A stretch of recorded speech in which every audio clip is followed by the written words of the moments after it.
ನಮಸ್ಕಾರ ವೀಕ್ಷಕರೇ, ನ್ಯೂಸ್ ಫಸ್ಟ್ಗೆ ಸ್ವಾಗತ. ನಾನು ವಾಸುದೇವ್ ಮಾರ್ನಾಡ್. ಮೊದಲಿಗೆ ಹೆಡ್ಲೈನ್ಸ್. ಇಡಿ ಬಿಜೆಪಿ ಪಾಲುದಾರಿಕೆಯ ನಕಲಿ ಪ್ರಚಾರವನ್ನು ಸುಪ್ರೀಂ ಕೋರ್ಟ್ ತಿರಸ್ಕರಿಸಿದೆ. ಸತ್ಯ ಗೆದ್ದಿದೆ, ಸತ್ಯಮೇವ ಜಯತೆ. ಸಿಎಂ ಸಿದ್ದು ಪತ್ನಿ ವಿರುದ್ಧದ ಇಡಿ ತನಿಖೆ ರದ್ದು ಬಗ್ಗೆ ರಾಜ್ಯ ಕಾಂಗ್ರೆಸ್ ಉಸ್ತುವಾರಿ ರಣದೀಪ್ ಸಿಂಗ್ ಸುರ್ಜೇವಾಲಾ ಟ್ವೀಟ್.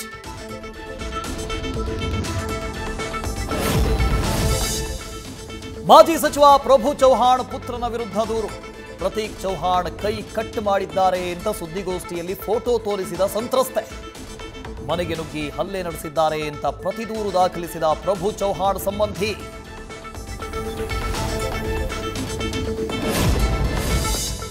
ಬಿಕ್ಲು ಶಿವ ಹತ್ಯೆ ಪ್ರಕರಣ ಆರೋಪಿ ಶಾಸಕ ಭೈರತಿ ಬಸವರಾಜ್ ಬಂಧನಕ್ಕೆ ಆಗ್ರಹ.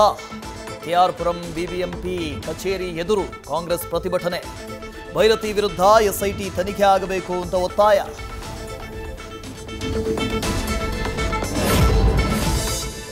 ರಾಜಕೀಯ ನಾಯಕರು ಸೇವೆ ಎಂಬ ಪದದಿಂದ ದೂರ ಆಗಬೇಕು. 99.9% ರಾಜಕೀಯ ನಾಯಕರು ಹಣಕ್ಕಾಗಿರೋದು ಅಂತ ಒಪ್ಪಿಕೊಳ್ತಾರೆ. ಖಾಸಗಿ ಮಾಧ್ಯಮಕ್ಕೆ ನೀಡಿದ ಸಂದರ್ಶನದಲ್ಲಿ ಸಂಸದೆ ಕಂಗನಾ ರಣಾವತ್ ಹೇಳಿಕೆ.